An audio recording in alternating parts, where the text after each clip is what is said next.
Saka nabalot ng makapal na usok ang isang pabrika ng plastic sa Valenzuela kaninang madaling araw. Gumapang ang apoy at nilamon pati ang dalawang warehouse na katabi nito. Sa tindi ng sunog, inabot ng 9 na oras bago ito nakapula ng mga bumbero. Buti na lang at walang nasaktan sa naturang insidente. Nakakagulat naman ang eksena sa isang highway sa Mississippi sa Amerika. Tignan nyo na lang ang sasakyang ito na wrong way sa highway. Naiwasan pa ng driver ang ibang kotse, pero ilang sandali pa, ayun, sumalpok din ito sa isang SUV. Oh my gosh, there it went. Himalang nakaligtas ang driver at na makausap ng mga otoridad, sinabi nitong wala siyang natatandaan sa nangyari. Ang maaksyong balita, umpisa na.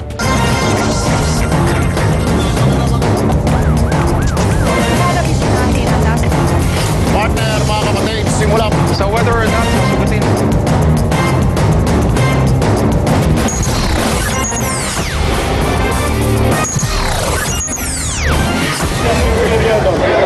Eksklusibo reunion matapos ang 42 taon.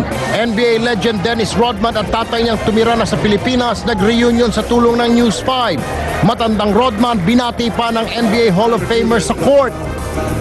I haven't seen my father in 42 years. And 42 years, right? But he's sitting right there. There he is right there. There he is right there. Right there. There he is right there. Mga nakabibilib na eksena sa PLDT NBA All-Star Challenge kagabi, babalikan. Sa police report, sunog sumiklab sa Maynila, 50 bahay damay-damay. Sanggol hinihinalang na sunog ng buhay, pero baldadong lola nasagip.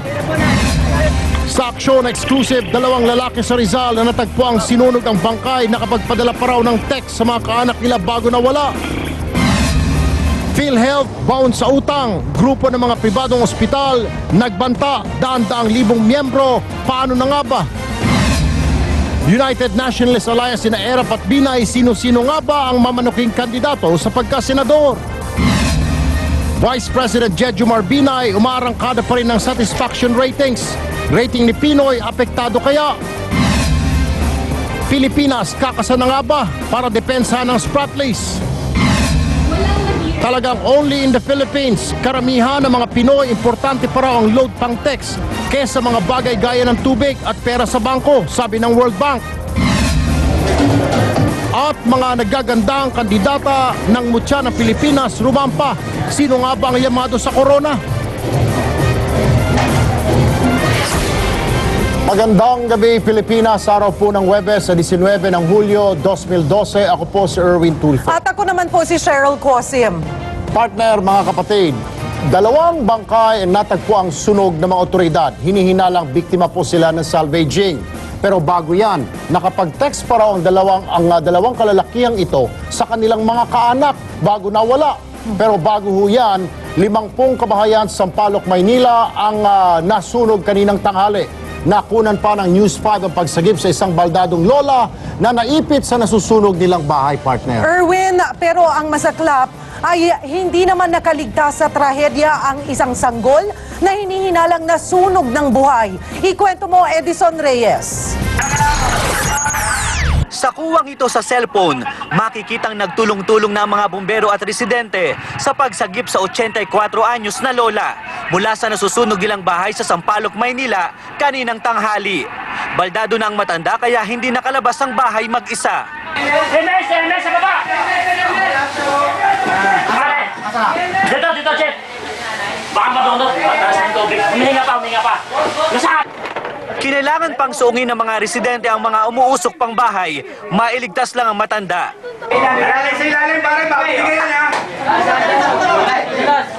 Makalipas ang 10 minuto, nasagip din ang matanda at agad dinala sa ospital.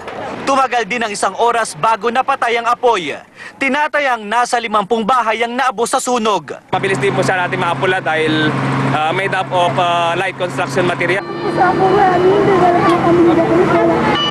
Ang ilang residente gaya ni Marlene, napaiyak na lang. Gatid lang po ako ng anak ko pag uwi ko, yun na po. Ang lalaking ito naman, alagang aso lang ang nailigtas. Bigla na lang ginising ako ni Mrs. Biglang nagliyab na lang po. Dami-dami na po dito sa bahay po namin. Tuloy ang investigasyon sa sanhi ng sunog. Cordon na lang yan, cordon. Clear tao.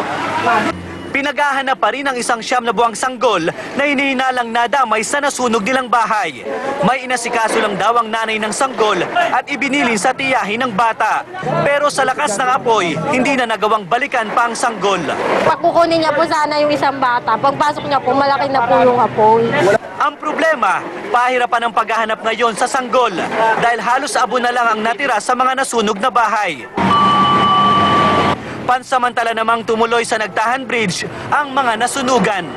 Edison Reyes, News 5. Pinatay at sinunog pa ang bangkay ng 2 lalaking natagpuan sa Morong Rizal noong Sabado. Pero bago nawala noong Biyernes, na-text pa raw ng isa sa mga biktima na hinahabol sila ng mga pulis. May eksklusibong report si Camille Abadisio.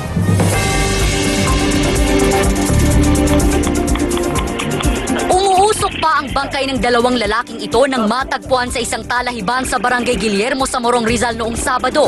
Sinakal daw ang 2 gamit ang alambre, inilagay sa butas ng pinagpatong-patong ng mga gulong at saka sinilaban. Kahapon, kinilala na ng kanilang mga kinakasama ang mga biktimang sina Rodel Yape at Francis Santiago.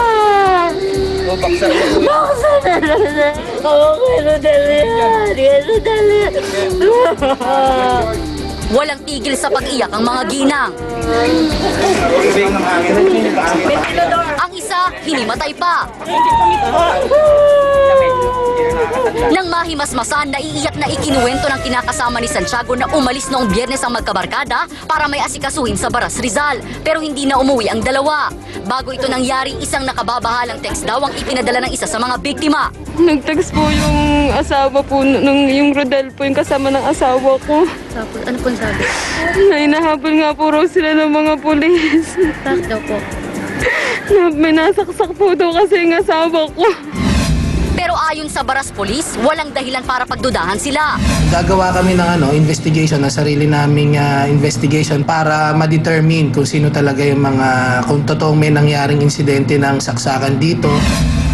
Kinumpirma rin ng mga otoridad sa Barangay Evangelista sa Baras na hindi pulis kundi mga barangay tanod ang humabol sa 2 biktima Biyernes ng gabi.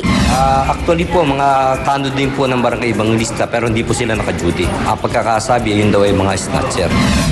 Patuloy pang iniimbestigahan ng Morong at Baras Police kung sino ang nasa likod ng krimen at kung ano ang motibo sa brutal na pagpaslang sa magkaibigan.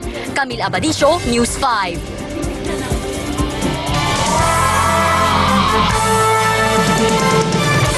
Tinambakan naman ng NBA Legends sa pangunguna ni Scottie Pippen at Dennis Rodman ang mga bigating dating stars ng PBA sa PLDT All-Star Challenge kagabi. Pero di naman umuwing luhaan ang koponan ng PBA Legends. Chiki Roa Puno, ikwento mo. Umpisa pa lang tuwan-tuwa na ang mga Pinoy na makitang live ang kanilang mga idol na NBA Legends. And for the USA All-Stars, Sa first quarter, pinatikim agad ng supalpal ni Scottie Pippen si Marlo Aquino.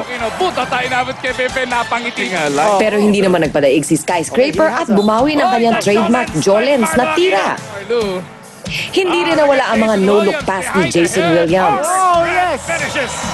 At ang mga sikat na moves, pati na ang makulay na buhok ni Dennis Rodman. Sa second quarter, sinubukang humabol ng PBA team sa pangunguna ni Aquino at ni Bal The Flash David. Palitan pa rin ang punto sa third quarter. Nagkaroon pa ng comedy routine si Nelson Asaitono nang mag-free throw ang The Bull ng patalikod. Pero lalo pang binuhos ng NBA Legends ang kanilang lakas sa fourth quarter kaya tuluyan ng kumalas sa laro. Pero tumigil muna ang laro bago maubos ang oras nang mambigay ng maikling pagbati ang dating stars ng Chicago Bulls. I know we got a lot of Chicago Bulls fans in here. We just want to thank you guys for coming out and supporting us. Thank these guys. They did a great job. We tried to make it fun and exciting. How about a round of applause? It's an honor to be here in the Philippines. I've been here a couple of times. Most of the guys have been a couple of times.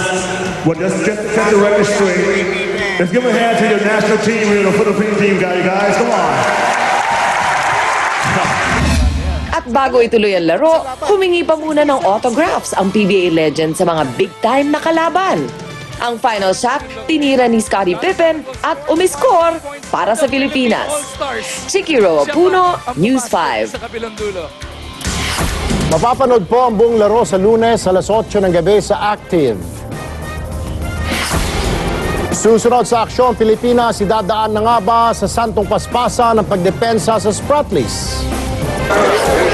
At NBA legend Dennis Rodman at tatay niyang si Phil Langer nagkita matapos ang higit 4 na dekada sa tulong ng News 5.